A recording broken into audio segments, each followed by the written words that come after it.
The rain was hitting my windshield pretty hard when I sat in that parking garage, staring at my phone screen showing 23 missed calls. Just 2 days earlier, Richard Wells had looked me straight in the eye and told me I wasn't ready for promotion. Now everyone at Pinnacle Systems was calling me like the building was on fire. My name's Michael Patterson. I'm 49 years old, and until that conversation with my boss, I thought I knew exactly where my career was heading. Turns out I was wrong about a lot of things. I've been at Pinnacle Systems for 8 years now. Before that, I spent 12 years in the Navy handling logistics operations. When you're responsible for getting supplies to ships halfway around the world, you learn pretty quick that details matter. Every system, every process, every backup plan, they all have to work perfectly or people get hurt. That mindset served me well in corporate America, maybe too well. When I started at Pinnacle, the operations department was a complete disaster. My predecessor had left without any documentation, no handover notes, nothing. It was like walking into a house where someone had cut all the electrical wires and removed all the labels. I spent the first 6 months rebuilding everything from scratch, working until midnight most nights, coming in on weekends, mapping out every process, and creating detailed guides for everything. My son Jake was only 7 then. This was about 5 years after my wife Sarah passed from cancer, and I remember him asking why Daddy was always at work, but I thought it would pay off eventually. That's what they tell you, right? Work hard, keep your head down, and you'll get recognized. For 8 years, I was the guy who made sure everything ran smoothly. When our biggest client, Granite Industries, had urgent requests, I was the one who stayed late to handle them. When systems crashed, I fixed them. When processes broke down, I rebuilt them. I created training materials, documented every workflow, and basically became the institutional memory of the entire operations department. Richard Wells became my boss about 3 years ago.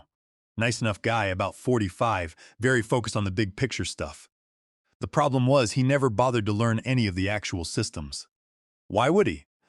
I had everything running so smoothly that he could focus on strategic planning and executive meetings. What I didn't know was that Richard had other plans for the department. His son Austin had just graduated with an MBA from Northwestern. 26 years old, smart kid, but he'd never worked a day in operations. Never handled a crisis at 2 a.m., never had to explain to an angry client why their shipment was delayed, never had to rebuild a system from nothing. The promotion meeting happened on a Tuesday. I'd prepared a comprehensive presentation showing how I'd improved efficiency by 35% over the past 2 years, reduced errors by 60%, and personally managed the Granite Industries relationship that brought in $8 million annually. Richard flipped through my portfolio for maybe 5 minutes before setting it aside. "I appreciate everything you've done, Michael," he said, not really looking at me. "But I've been thinking about the direction of this department. We need fresh perspectives, new energy. Austin will be joining us next month as Senior Operations Manager." Senior Operations Manager. That was the position I'd been working toward for 8 years. "I see," I said. "And where does that leave me?" "You'll continue in your current role. Austin will need someone experienced to help him get up to speed. Someone experienced to help him get up to speed." Translation: I'd do all the work while his son got the title and the salary bump. I kept my expression neutral, the way they taught us in the Navy. "I understand. Thank you for the feedback." "Great. I'm glad we're on the same page. Austin starts Monday, so maybe you can prepare some orientation materials over the weekend." That's when something clicked for me. I'd been working weekends for 8 years. I'd missed Jake's baseball games, school plays, parent-teacher conferences. I'd given this company everything, and they wanted me to spend my weekend preparing to train my replacement. I stood up, shook Richard's hand, and walked out of his office. But instead of going back to my desk, I walked straight to the parking garage. That's where I made the decision that changed everything. I wasn't going to quit in anger. I wasn't going to storm out or make a scene. I was going to do something much more effective. I was going to follow my job description exactly as written. See, here's what Richard and the executives didn't understand. My official job description was pretty basic. Manage daily operations within assigned scope, coordinate with other departments as needed, maintain client relationships within operational parameters. Standard corporate language that didn't come close to describing what I actually did every day. What I actually did was arrive at 7 a.m. to prep briefing notes for Richard's 9 a.m. meetings. I answered emails for 3 different departments because somehow I'd become the go-to guy for any operational question. I solved problems before they became crises, staying late to make sure nothing exploded overnight. But my job description said 9 to 5, so that's what I was going to do. I drove home that Tuesday evening and did something I hadn't done in years. I turned off my work phone at 5:30 p.m. Jake was shocked when I walked in the door at 6 p.m. instead of 8 or 9. "Dad, why are you home so early?" "I decided my time was more valuable than I thought," I told him. "Want to throw a baseball around before dinner?" His face lit up like Christmas morning. Wednesday morning, I arrived at exactly 9 a.m. No briefing notes for Richard, no getting ahead of the day's crises. I answered emails addressed directly to me and forwarded everything else to the appropriate departments. When my phone rang with questions about processes that weren't technically my responsibility, I politely directed callers to the relevant department heads. By lunch, people were starting to notice. Janet from accounting stopped by my desk with a confused expression. "Michael, did you see the email about the Granite Industries shipping schedule conflict?" "I did," I replied, continuing to work on my assigned quarterly report. "So, can you fix it like you usually do?" "That's actually a logistics coordination issue. I forwarded it to shipping and procurement. They'll need to work it out together." Her eyebrows went up. "But you always handle these cross-department things." "I've been advised to focus more on my core responsibilities," I said with a smile. "I'm just trying to be more efficient with my time." The look of confusion on Janet's face told me everything I needed to know. Nobody had ever bothered to understand what my actual job was supposed to be versus what I'd been doing all these years. By Thursday, the cracks were really starting to show. The Granite Industries issue had escalated because shipping and procurement couldn't figure out the workaround I'd normally handle in 10 minutes. 3 other clients had routine requests that were sitting in various departments because nobody knew the proper escalation procedures. I watched it all unfold with the detached interest of someone observing a science experiment. Every email that sat unanswered, every phone call that got transferred 3 times, every urgent request that nobody could handle. It was all documented in my comprehensive operations manual that apparently nobody had ever bothered to read. Peter from procurement wandered by my desk around 2 p.m. looking frazzled. "Michael, the Morrison Industries purchase order is stuck in approval hell. Can you work your magic?" "What seems to be the issue?" I asked, genuinely curious. "The system won't accept their new billing address, and nobody knows how to override it." I nodded thoughtfully. "That process is covered in Section 7 of the Operations Manual. The override requires supervisor approval from both procurement and accounting, but that'll take hours of phone calls and emails back and forth. It's a security feature to prevent billing fraud. Pretty important protection for the company." Peter stared at me.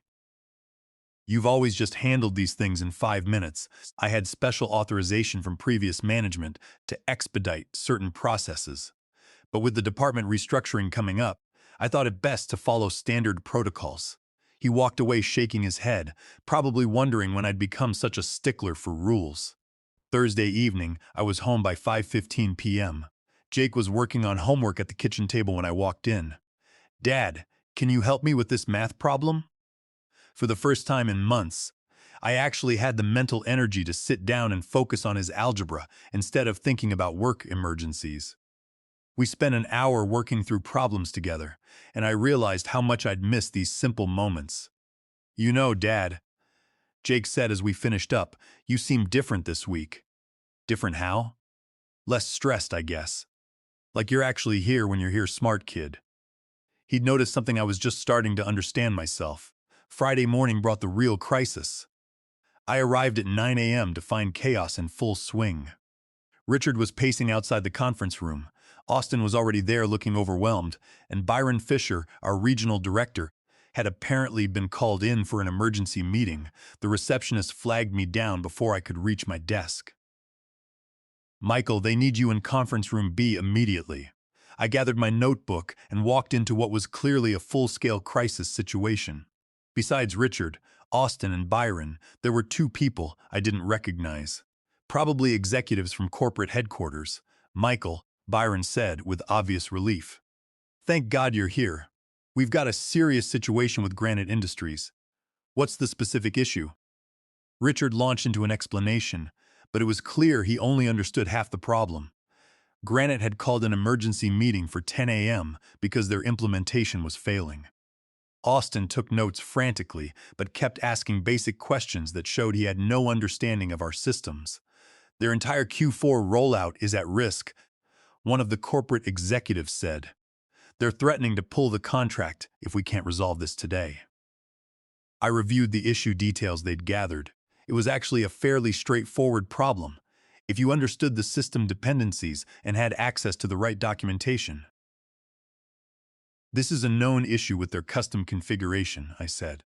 The resolution is documented in the Implementation Guide, Section 12. It requires coordinating changes across 3 different systems in a specific sequence. Austin was frantically flipping through his copy of the manual. Which section exactly? Section 12, subsection 4.7 through 412. The process takes about 3 hours if you follow the step-by-step procedures. Byron leaned forward. Can you handle this immediately? I checked my watch. I have the quarterly compliance review scheduled at 11 a.m. That's due to federal regulators by end of day, so it can't be rescheduled. The compliance review can wait, Richard said quickly. Granite is more critical. I understand Granite is important, I replied.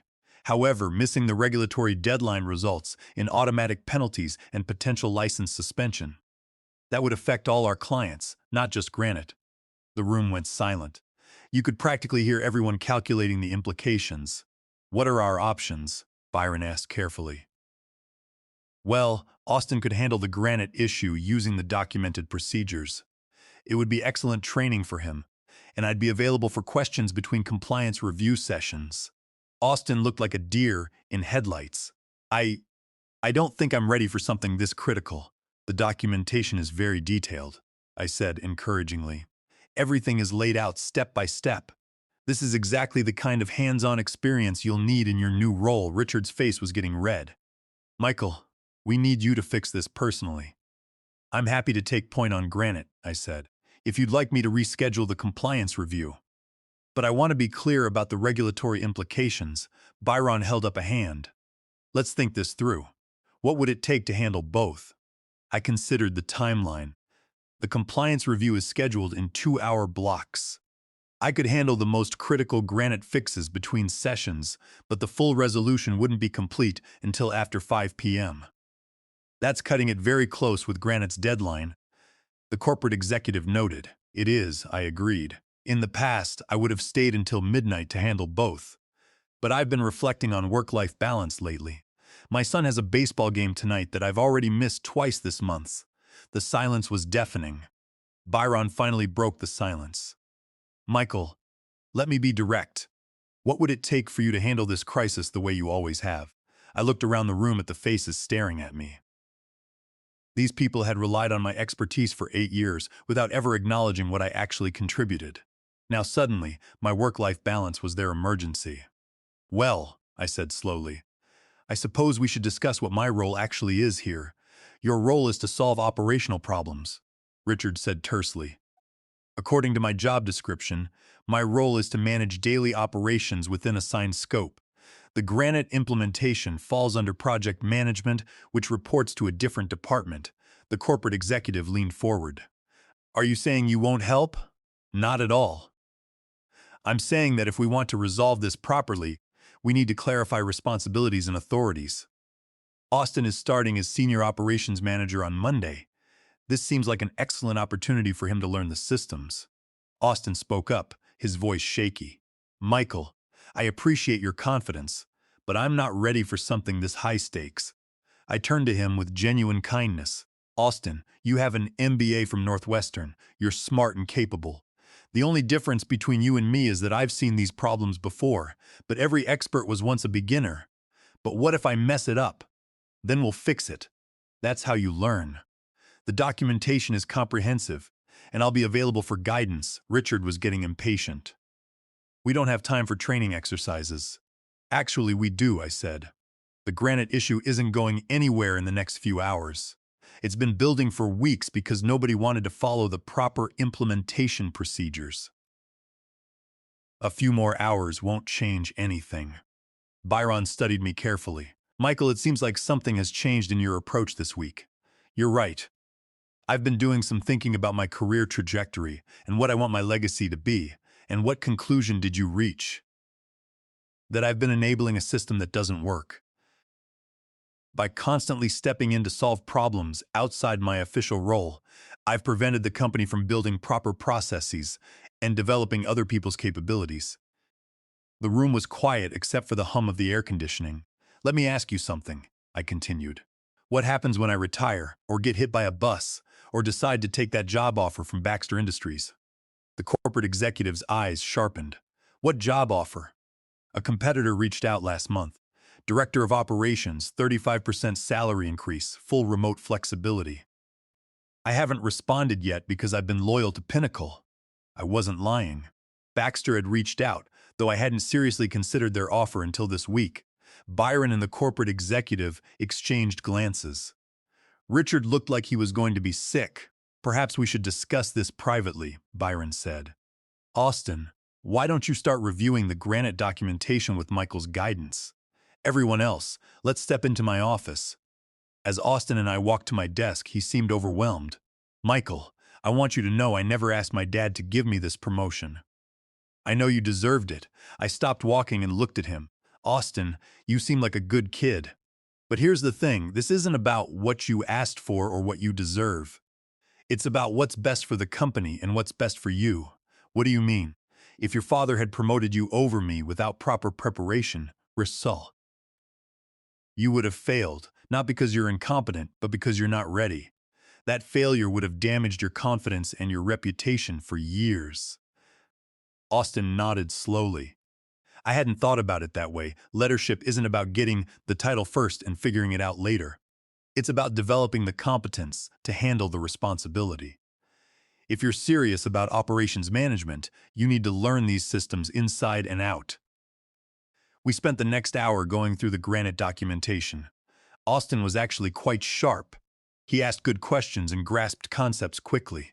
With proper mentoring, he could become a solid operations manager in a couple of years. Around noon, Byron returned to my desk. Michael, could I speak with you privately? We walked to his office, where the corporate executive was waiting. I noticed Richard wasn't there. Please sit down, Byron said. I want to be completely transparent with you. We've made some serious mistakes in how we've managed this department. What mistakes specifically? The corporate executive spoke up. We've created an unsustainable dependency on your expertise without appropriate recognition or compensation, and we've allowed personal relationships to influence professional decisions. I waited for them to continue. We'd like to offer you the position of Director of Operations, reporting directly to me, Byron said. 35% salary increase, authority to restructure the department as you see fit, and full hiring authority for 2 additional senior positions. It was a good offer. Not as dramatic as the 75% increase I'd fantasized about, but realistic and fair. What about Austin? I asked. Austin will start as an operations associate and work his way up under your guidance. If he demonstrates competence, he can advance based on merit. And Richard? Byron shifted uncomfortably. Richard will be transitioning to a strategic planning role. The operational departments will report through your office. So Richard was being moved sideways. It wasn't revenge exactly, but it was accountability. I need to consider this, I said. Of course. But Michael, I need an answer by Monday morning, and I'd appreciate if you could help stabilize the granite situation today, regardless of your decision. I nodded. I'll handle granite this afternoon. Austin can assist and take detailed notes.